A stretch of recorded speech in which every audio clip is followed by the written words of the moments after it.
You didn't tell me everything, did you, Myrna? About Rudy Schertz? Yeah. I told you everything.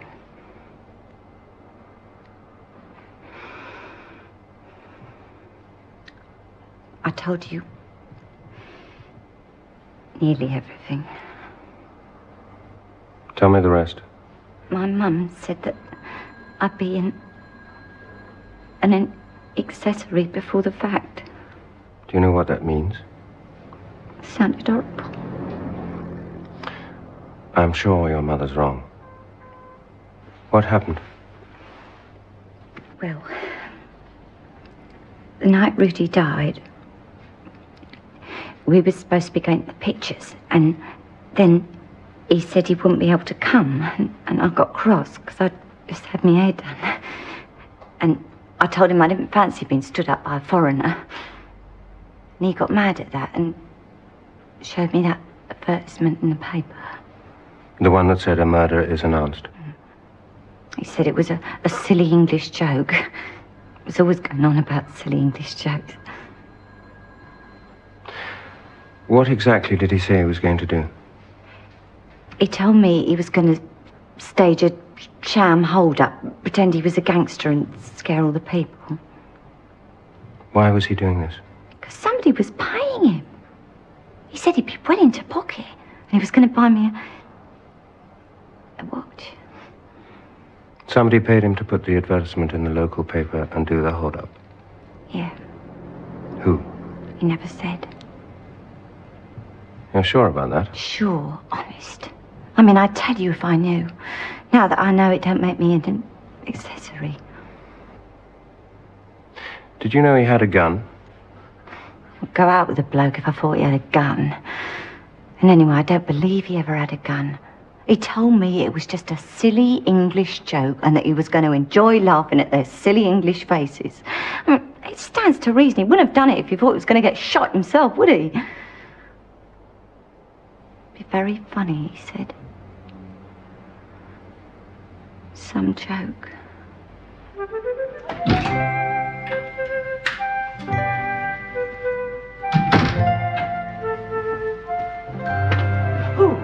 Oh, Inspector Craddock, have you had any success with Myrna? You're quite right, Miss Marple. She hadn't told me the full story. No, I thought not. No. As you suggested, somebody paid Rudy Schertz to place the advertisement and stage the hold-up. And there's no indication as to who it was? None at all. Inspector, I shall be staying in Chipping Cleghorn for the next few days. I don't suppose there's anything I can do, but I shall in fact be at the vicarage, in case you should want me. The vicarage? Mrs. Harmon, the vicar's wife, is a distant niece, so I took the liberty of inviting myself. So I may perhaps see you again in Chipping Cleghorn. I dare say.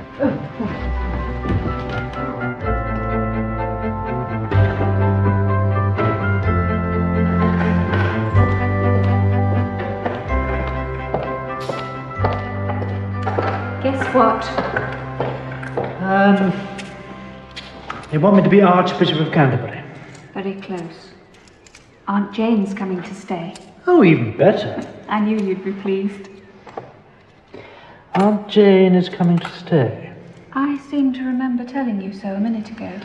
A man dies in highly suspicious circumstances here in Chipping Cleghorn, and suddenly Aunt Jane is coming to stay.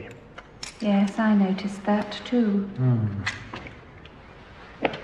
So, whoever paid Rudy Shirts to play these silly games, is it the same person who tried to shoot Miss Blacklock? It's possible.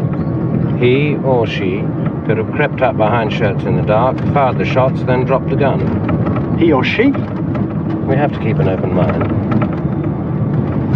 You mean that refugee woman who works up at the house? She's a bit hysterical. No, I don't mean the maid. I mean we have to keep an open mind. Seems obvious Shirts wasn't the murdering kind, and there's no evidence the gun belonged to him. It was a German automatic. Yeah, and since the war, the whole country's awash with German guns. Anybody who was in the services might have brought it home as a souvenir. Laura, my dear! I can't find my pistol. Well, you don't need it today, do you? That isn't the point. You mean you really can't find it? I thought that's what I said.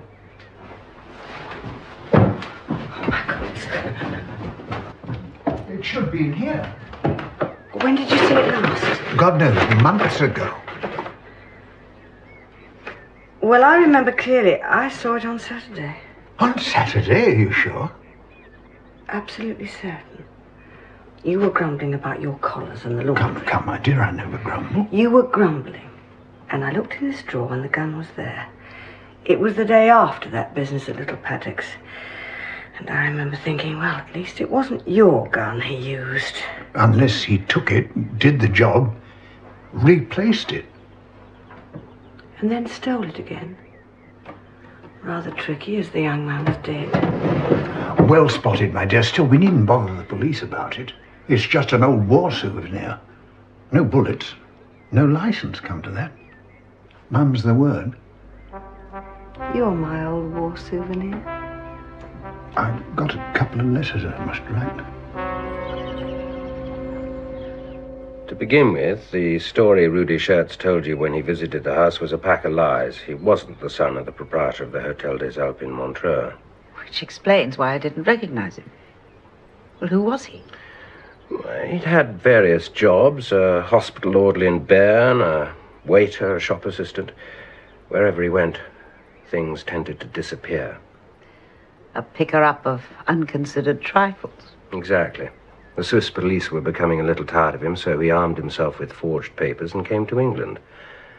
Another displaced person with a good cover story.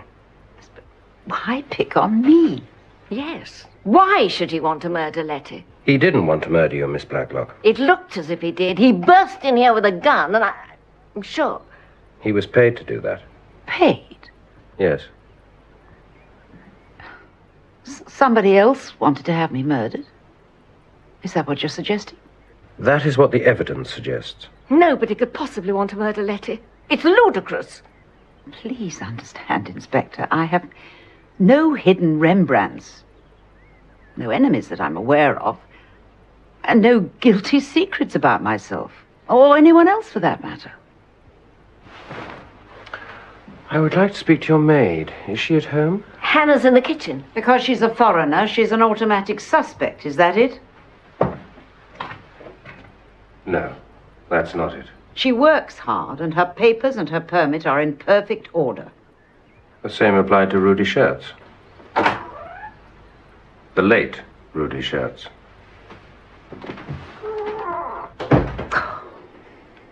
I'm beginning to lose patience with Inspector Craddock. He's only trying to protect you, Letty. Protect me? I'm perfectly capable of protecting myself. But don't you see?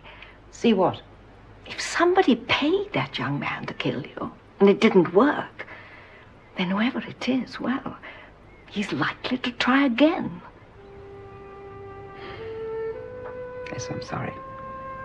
I'm being a bit slow in the uptake, aren't I? It's natural. You've had a difficult time. Apart from that, I think you should tell Mr. Craddock everything. What does it matter what I say? I'm just a refugee. If I say the wrong thing, you can always send me home, unless you send me to prison.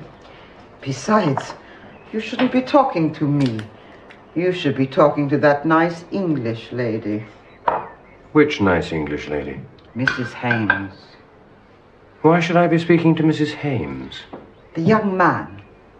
He comes to the house and asks Miss Blacklock for money. You know about that? Miss Blacklock told me. I watch him go. He stops and talks to Mrs. Hames in the summer house. What do you suppose they were talking about? I don't know. How to steal Miss Blacklock's money, I expect. Miss Blacklock isn't a rich woman. She is richer than me. She's richer, too, than Mrs. Hames. Mrs. Hames is a fine lady who loses her husband and no longer has any money. She sends her son to school and has to work as a gardener. That is not a proper job for a fine English lady. Will you excuse me, please? I need the kitchen to myself. I have to make a very careful sauce.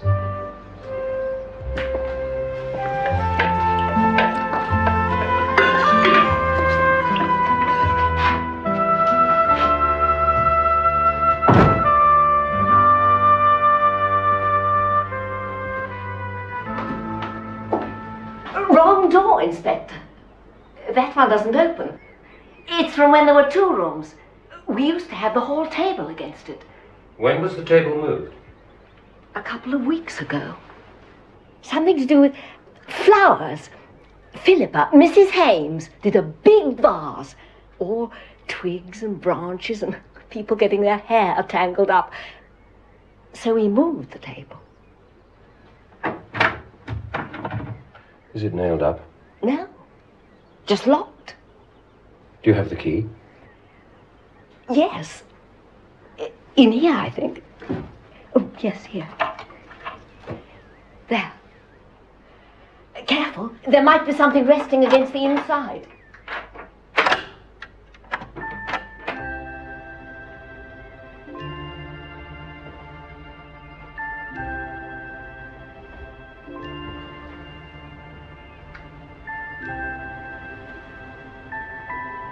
This door's been opened quite recently, Miss Bunner. The hinges and the lock have been oiled. Good gracious. Which means... You'd like to wash your hands. Which means? When Schertz came in this door and did his party piece, anybody could have slipped out through the other door, stood behind him, and fired the shots at you, Miss Blacklock. Are you suggesting that one of my neighbours, one of my nice, commonplace neighbours, slipped through that door and tried to murder me? Oh. Who's your main suspect, Inspector? The vicar's wife? We have to be very direct about this, Miss Blacklock. If you die, who benefits? Patrick and Julia. Oh, and Bunny here gets a small legacy and all the furniture in the house. I didn't know that. Thank you, Letty. It's hardly the sort of thing one talks about as a rule. But I still think you should tell the inspector. Yes, Bunny, I know what you think, and I am going to tell him. Now, I think we should both like a cup of tea, if you'd be so kind. I'm sorry. I'll see to it.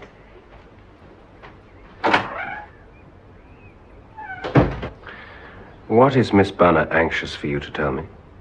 I'm not worth murdering now, Inspector. But in a few weeks' time, I might be. Why? Because I shall be a very rich woman. Please sit down.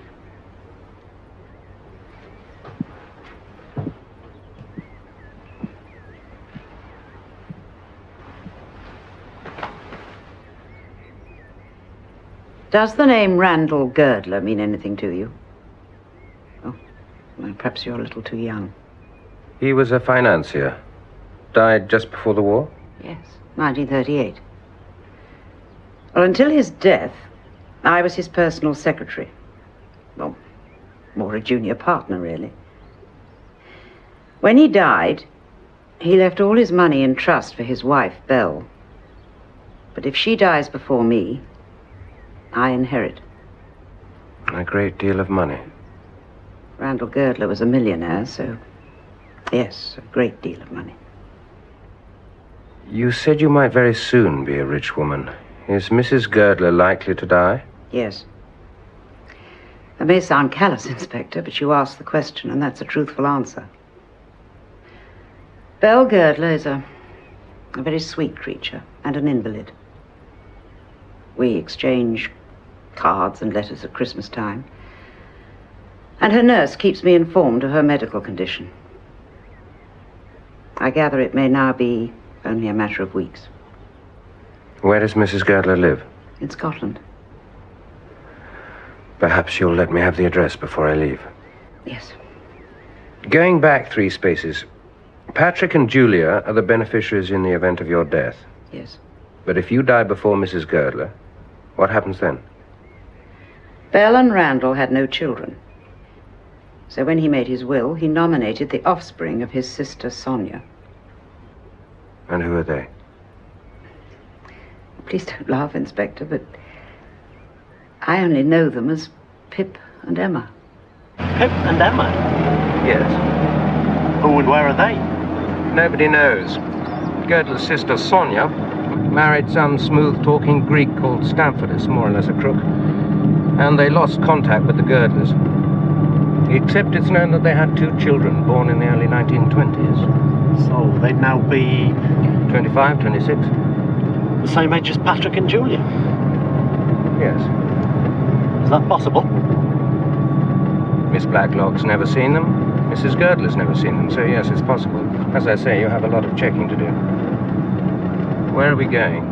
Back to HQ. No, we're not. I want to speak to Mrs. Hames, see what she was doing in the summer house.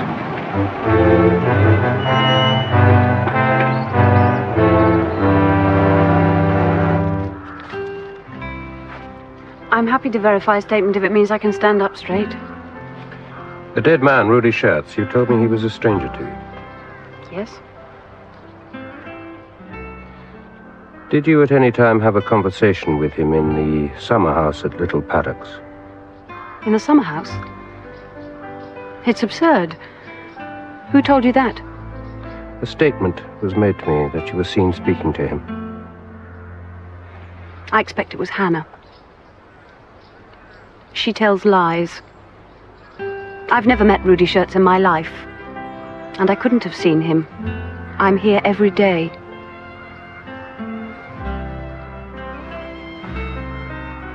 Thank you, Mrs. Hames.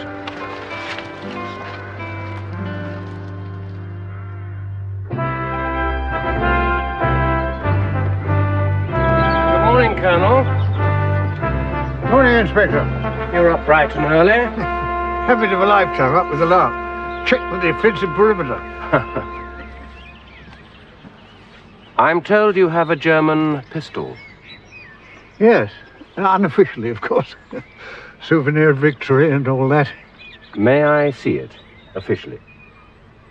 Well, fact of the matter is, Inspector, damn thing's disappeared. I see. When? All I can tell you is that my wife saw it in my drawer last Saturday. You mean it disappeared after the killing? Well, according to my good lady, yes. I see. Well, I'll leave you to check your defensive perimeters.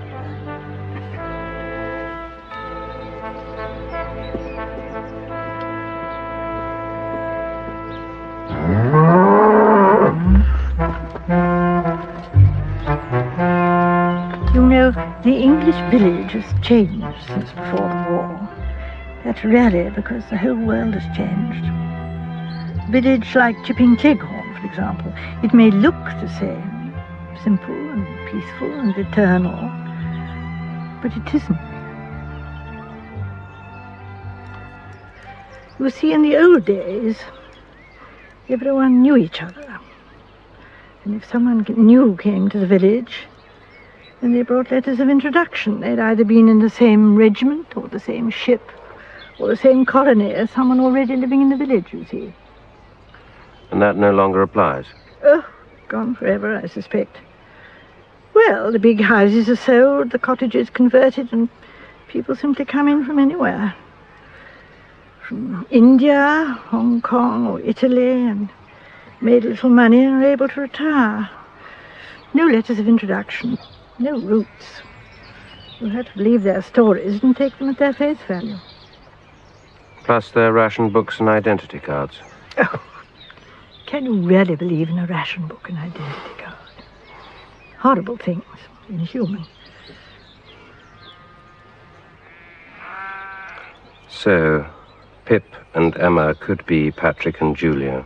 Oh, quite easily, I imagine, but I think they sound rather fun, not at all the homicidal type. But I'll try and find out. You will be careful, won't you? Oh, of course.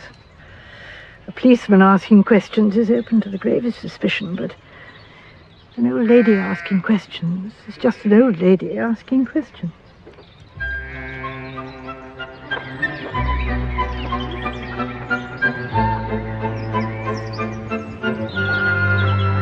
Who's the old biddy? Mrs. Harmon's aunt. I could go to my room and pretend to work. Well, Mrs. Harmon's quite fun. Pick of the village idiots, really.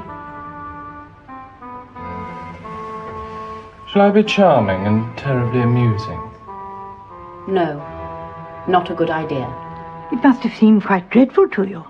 Like Chicago come to Chipping Cleghorn. I was scared stiff. Well, it was rather an alarming experience. But it must have seemed quite providential when the young man tripped himself up and shot himself. Of course, burglary is so violent nowadays. There used to be a certain grace and decorum about it, but... I blame the war, Miss Marple, don't you? And the Viennese waltz. Absolutely. Yes. And was that the door that he came in at? Yes. The very one. And I'm told there were bullet holes. Right over here, Miss Marple. Oh, I've never seen a real bullet hole, may I? Yes, of course, please. It's a miracle Lottie wasn't killed. Good gracious.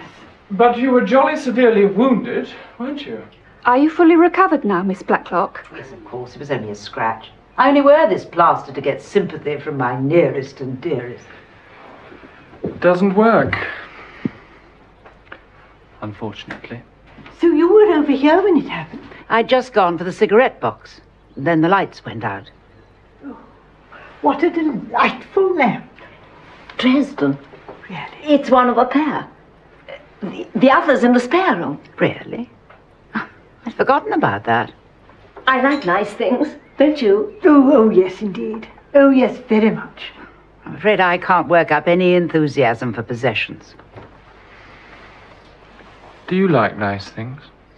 I prefer naughty things. Julia. I have very few possessions, all of them precious, and each one a cherished memory. And as for photographs, people don't seem to keep photographs nowadays, do they? I do, have hundreds. All my nieces and nephews, when they were babies and children and grown up and parents. Got a horrible one of me with a squint and a fox terrier. And despite all your aunt says, I'm sure she's got hundreds of photographs of you all tucked away. We're only distant cousins. To tell you the truth, Miss Marple, I didn't remember these two existed. Until earlier this year, I had a letter from their mother saying they were going to be studying in this area. And when did you last see my mother? Oh, about 30 years ago. I remember she was very pretty. And luckily, we both inherited her good looks. Not only that. You're quite right, Miss Marple. Aunt Letty has a marvellous old photograph album. We looked through it the other day. But I'm not obsessive about the past. Well, I, of course, have more past than future. Oh, don't be silly, Aunt Jane. My dear, you've married a vicar. You must know we're allocated 70 years and 10. And I shall soon be overdrawn. You did it on purpose, didn't you? What, my dear? Talked about photographs. Well, I now know that Miss Blacklock had never seen Patrick and Julia in the flesh till they turned up on her doorstep. And rang the bell. Exactly. Tomorrow I shall explore your village. It's quite small. It won't take long. Oh, there are more things in Chipping Cleghorn, Horatio, than are dreamt of in your philosophy. I dare say. Horatio, I thought he had a bridge.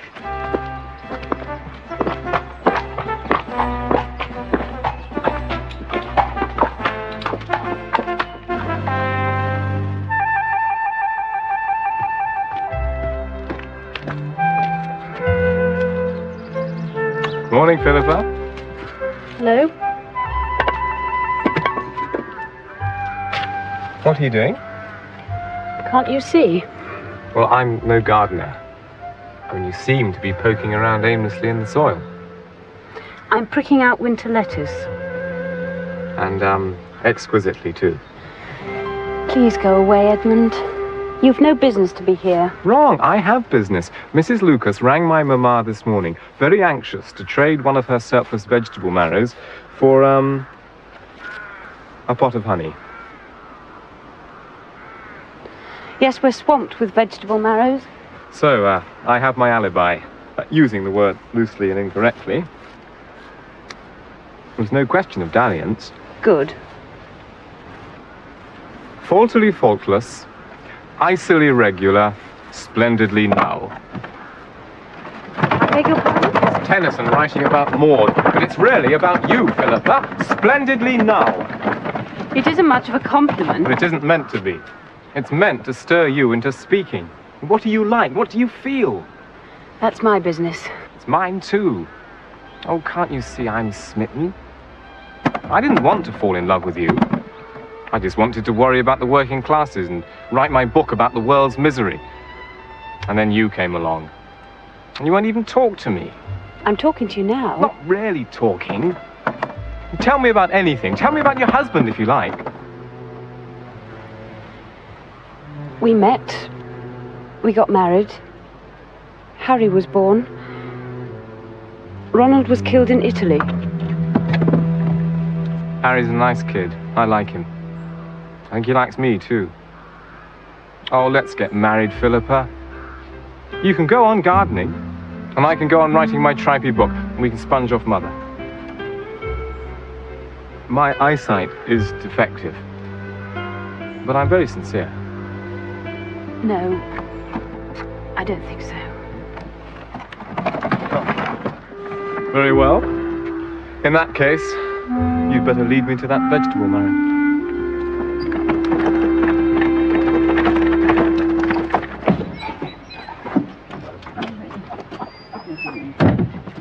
Ah, Sergeant Fletcher. Are you keeping an eye on us? Inspector Craddock's orders, Miss Blacklock. Well, we're just going down to the village. It's Hannah's day out, so there's nobody in. I see. So if you could... Keep an eye on the house. Yes, please. The sergeant can make himself a cup of tea. Oh, yes, of course, Sergeant, please do. The door's open. We never lock doors. Come along, Bunny. We'll be late.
You startled me, Sergeant. I thought you were another burglar.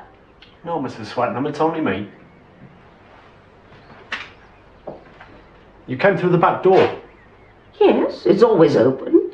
I just brought up some of my quinces. Perhaps you'd tell Miss Blacklock when she comes back. I leave them here. It seems anybody can walk into this house just as they like. Of course. How else could we leave quinces on the kitchen table?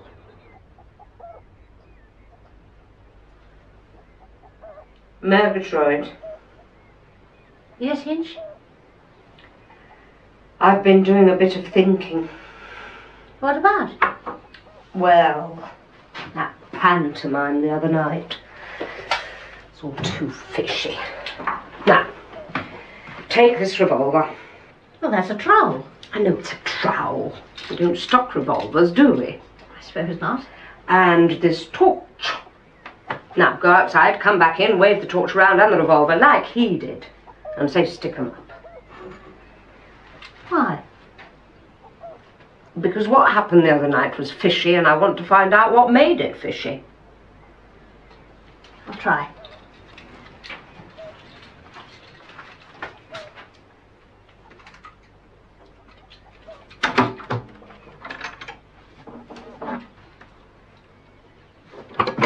Stick 'em up! The door won't stay open. Exactly. That's the fishy bit. The door at Little Paddock's is just the same. Letty Blacklock bought that huge glass doorstop from Elliott's, remember? Well, perhaps the burglar used the doorstop to keep it open. That's a non-starter, Murgatroyd. You fling the door open, you shout, reach for the sky, and then you say, excuse me a moment while I adjust the doorstop. It's all so awkward. Give me that revolver. You'd have shot yourself by now. He did shoot himself, didn't he?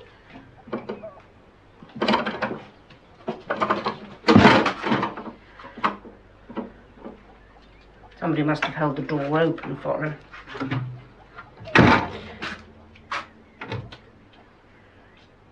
I'm not at all sure he did shoot himself. You mean somebody else shot him?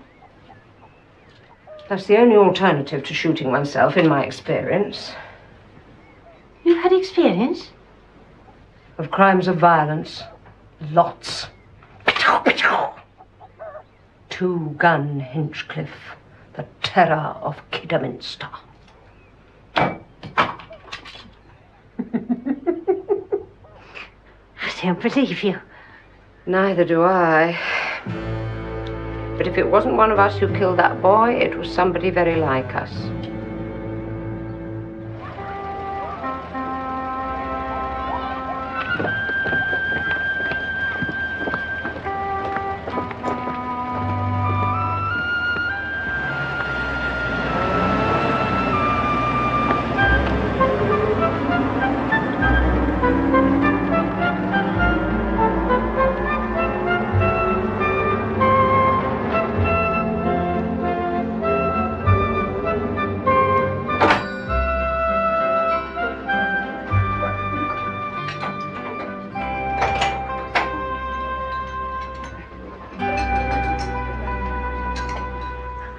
Miss Marple. Oh, Do sit here. oh, how kind. Oh, thank you so much. I'm on my own. Oh, dear. Oh, such a sharp wind. My rheumatics, you know. I had sciatica last year. I was in agony. Oh, dear, yes. Oh, now then, coffee and cakes. Yes, please. For two. Thank you. You know, I don't think the cakes here look so delicious as the ones I had in your house. Hannah made those. Hannah? Our cook. She's very good. Some sort of a foreigner, Swiss, I think. It's a pity she screams so much. Oh, well, it's a sign of life. And what about the other person who I didn't see? The young woman who lives with you? Philippa. We call her our lodger. I suppose she is, in a way. Oh, Philippa. Hames. Hames? Oh, yes, really. Yes, I knew a Colonel Hames in the Indian Cavalry. Her father, perhaps? She's Mrs. Hames, a widow. Her husband was killed in Sicily, or Italy. Oh, how sad. Oh, here we are. Right.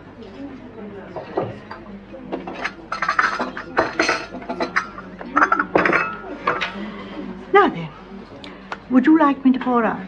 Yes, please. Coffee.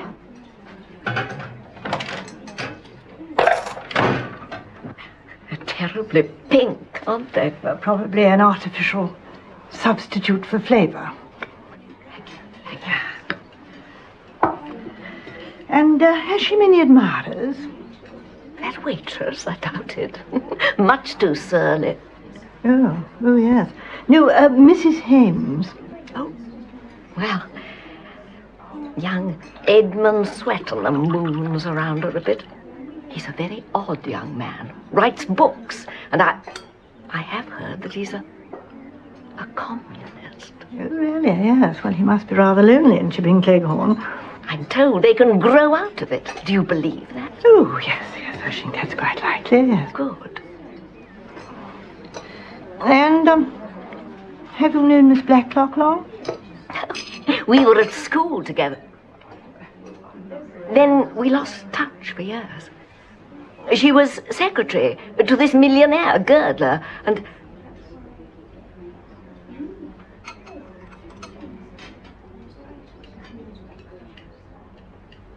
Tell me, I didn't do wrong, Miss Marple.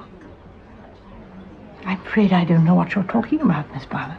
I was living on my own, just with my pension, well, in a bed-sitter, and I saw Letty's name in the local newspaper.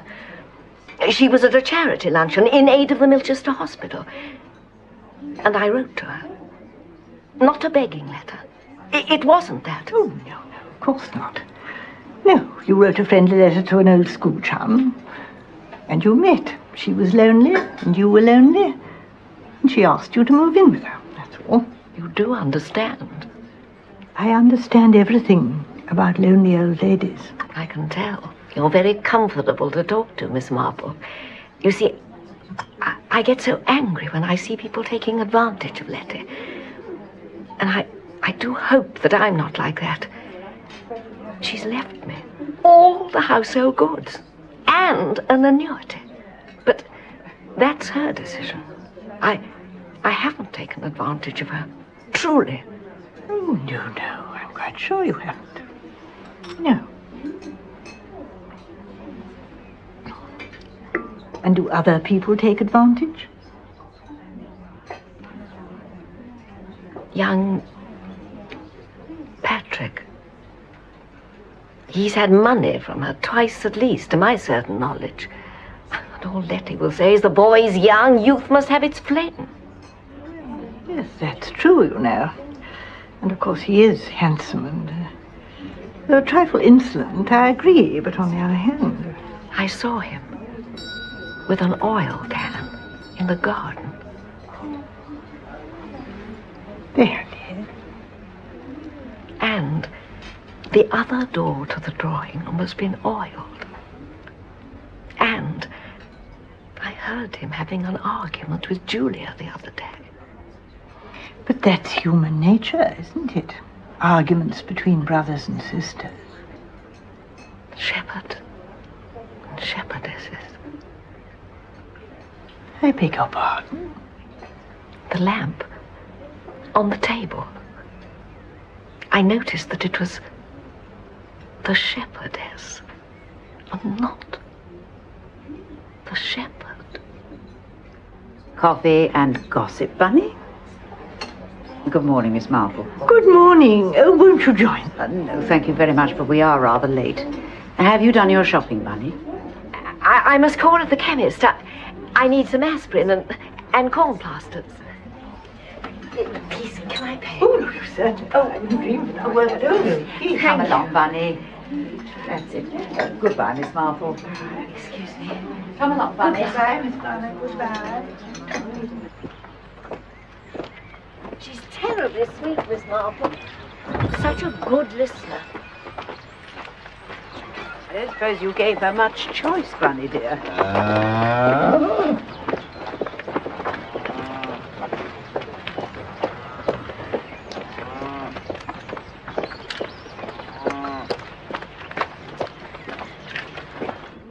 Oh, no, not that one. Oh, no? No, I tried one of those. They taste of salmon. Oh. I think I'll just have the coffee. very wise. So, what were you talking about? Family loyalty. Oh, I hope it wasn't as tedious as it sounds. Oh, no, on the contrary, very revealing. You see, nearly everyone assumes that people murder out of hatred. But of course it may be out of loyalty. Or even love. Love? Now tell me again who was in the room that night. Miss Blacklock, Rudy Schertz. And devoted Dora, and handsome Patrick. Mrs. Swetnam of the Honeypots and her serious son Edmund, yes. The Pucker Sahib Colonel Easterbrook and the fluffy Mrs. Easterbrook. Oh, not forgetting the cool and distant Philippa Hames. And? Oh, am I forgetting somebody? Yes. Julia. That's right, Julia, yes. Julia, pretty Julia is peculiar. 3 and 6, and I'm not a peculiar Mrs. Harmon. I've always been a good C of E. Oh, I'm so sorry. I was just quoting an old song. I didn't know your name was Julia. No offence, I'm sure. Thank you very much. Thank you very much, Mrs. Marple. Well, yes. Now, do we believe in Pip and Emma? Miss Blacklock says they exist, so we have to. Even though she's never seen them and doesn't know what they look like. But they are the only people to benefit from Miss Blacklock's death. Well, not necessarily. Either of them might have married. Their mother and father might be alive. You see, they'd all be interested parties. So, the police should be looking for a murderer who is either male or female, in the middle 20s, or someone nearly as old as I am. You also said somebody who would murder out of love. Ah, yes, but a very special kind of love. A deep and abiding passion for large sums of money. Except... What? That waitress. Thought you were talking about her. Oh, it's just a simple mistake. Yes.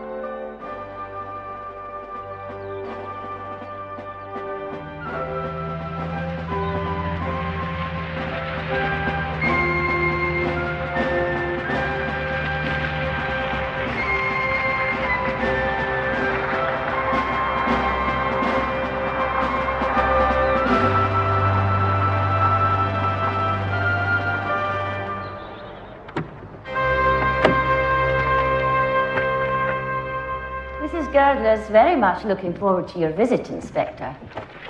Is she really? That makes a change. Well, she has very few visitors, for obvious reasons. There's one question I have to ask. I can guess what it is. Well? She's a dying woman. She's surviving on drugs and on her willpower, but it can't last for more than a few weeks. And our dear Miss Blacklock was not hurt by the attempt on her life. A grazed ear. Oh, poor Blackie. You know about her family background? No. Is it important to your investigation? I have no idea. Well, let me ramble on and stop me if it becomes boring. Agreed? Agreed. 2 sisters. The father, an old country doctor and a tyrant. Letty rebelled, ran away to London, made herself into a chartered accountant.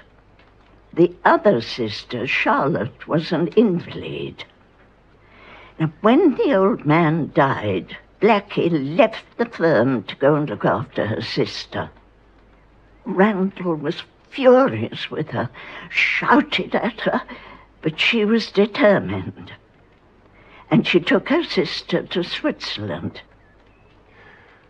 Tell me about your husband's sister. Sonia? She was wild. I was fond of her. But we've lost touch. She married this chap, Stamfordius, a genuine crook, I've no doubt. You'd have enjoyed locking him up. Randall disapproved of the marriage, but Sonia took no notice. We got a letter about 18 months after the wedding to say she'd had twins just after midday, so she intended to call them Pip and Emma. We forgot about them. A terrible thing to say about one's relatives.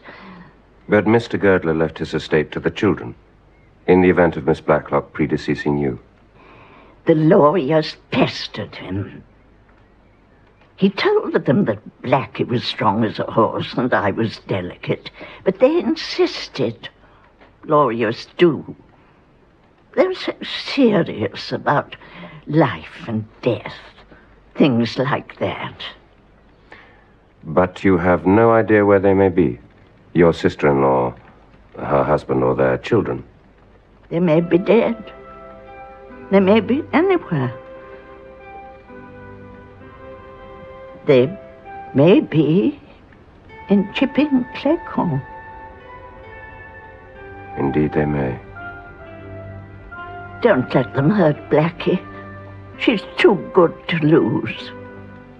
Sardine sandwiches and tomato, and some of those little scones you do so nicely. And I want you to make your special cake.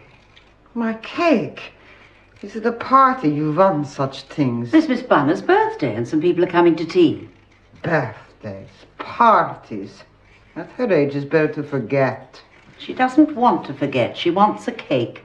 I want her to have a cake. I have nothing to make such a cake. I need butter, sugar, chocolate, raisins. Butter, sugar, chocolate, raisins. Where do you get such things? None of your business, Hannah. Very well. I shall make such a cake with icing. And on the top I will write good wishes. Thank you, Hannah. I will show your English friends what such a cake should taste like. English cakes taste like sand. My cake will taste like heaven. I'm sure it will. And you must tell Mr. Patrick not to call it names. Oh, I'm sure he wouldn't dream of calling it names. My last cake, he calls it delicious death. Oh, but that's a compliment. Death is a compliment. Happy birthday to you. Happy birthday to you. Happy birthday, dear Barney. Happy birthday to you.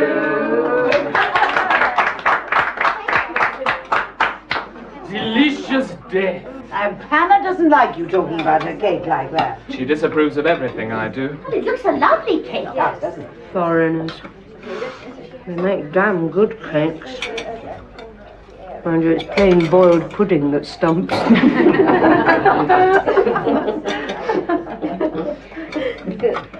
Got a new gardener, Miss Blacklock? Saw a chap snooping round the hen house. No, that's our own special detective.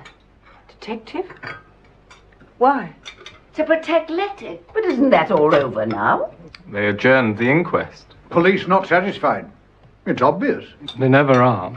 As I see it, we're all under suspicion. Suspicion of what? And here and now, I'd say loitering with intent. Oh, that sounds quite amusing. What sort of intent? Intent to commit murder upon the first opportunity. Please don't, Mr. Swetnam. It's so awful. Now, Bunny. I'm sure nobody would want a murder. Oh, my God, don't distress yourself. Come on, Bunny. It's usually me who spoils the party with a bad joke.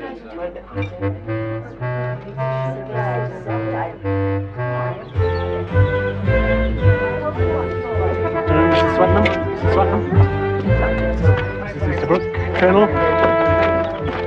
Afternoon. Sergeant Fletcher. We thought you might like a piece of Hannah's cake. Thank you, that's very kind. All the suspects have gone home now. Are you under orders to stay? Another 10 minutes, then I hand over to the local bobby. We do sleep sounder for the police presence. Good.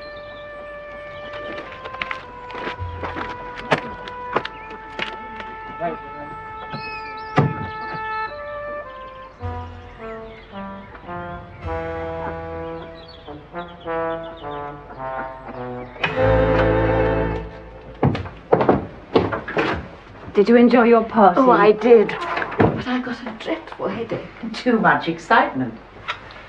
Too much cake. And those lovely chocolates. Where did you find them?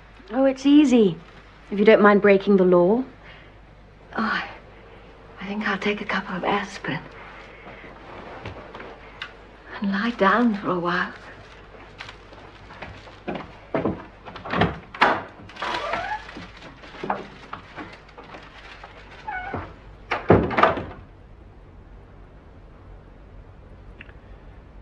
Shall I shut up the ducks, Aunt Letty?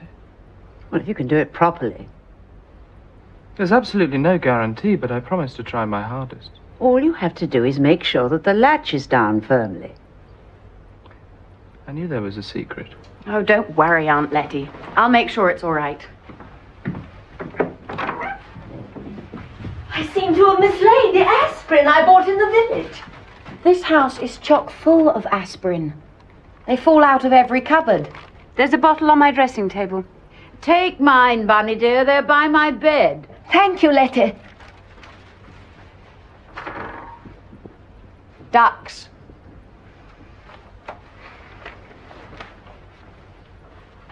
All you have to do is see that the latch is down firmly, Julia. Imagine you were Pippinhammer. What would you do?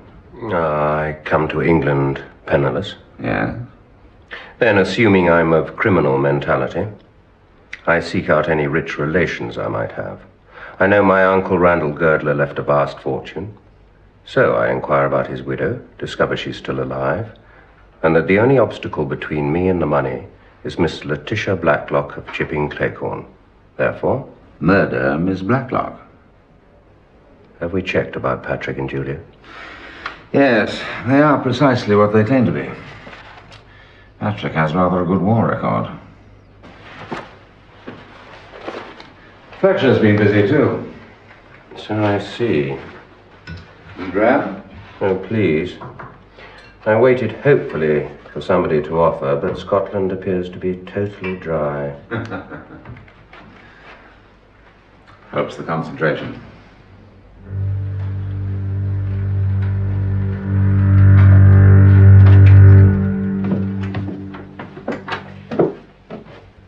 Bunny.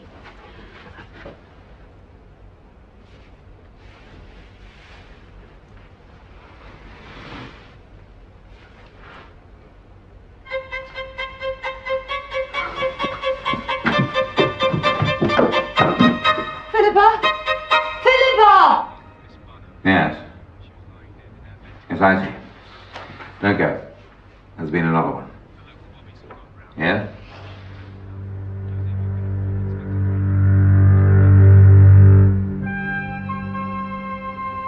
Dora Banner. But that's most unfair. The village policeman's on duty. He called the doctor.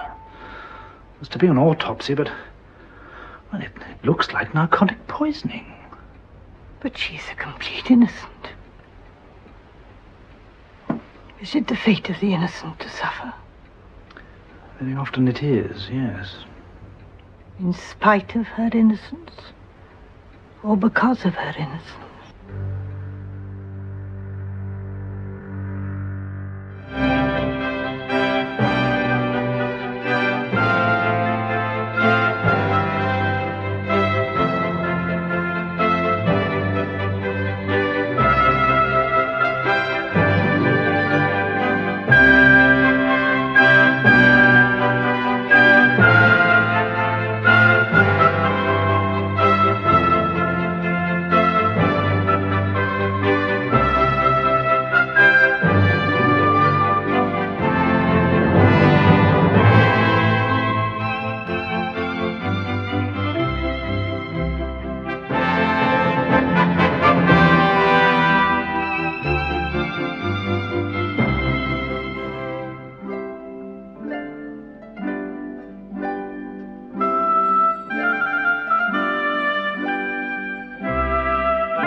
our passions, reaching for highs. Born in the city where the lights shine bright. Every day's a battle, but we fight the good fight. We grind and hustle, no time for rest. In this urban jungle, we give our best. It's the rhythm of the streets, the beat of our souls. In the city of dreams, where the story unfolds. We rise and fall, but we stand tall. In the concrete jungle, we give our all.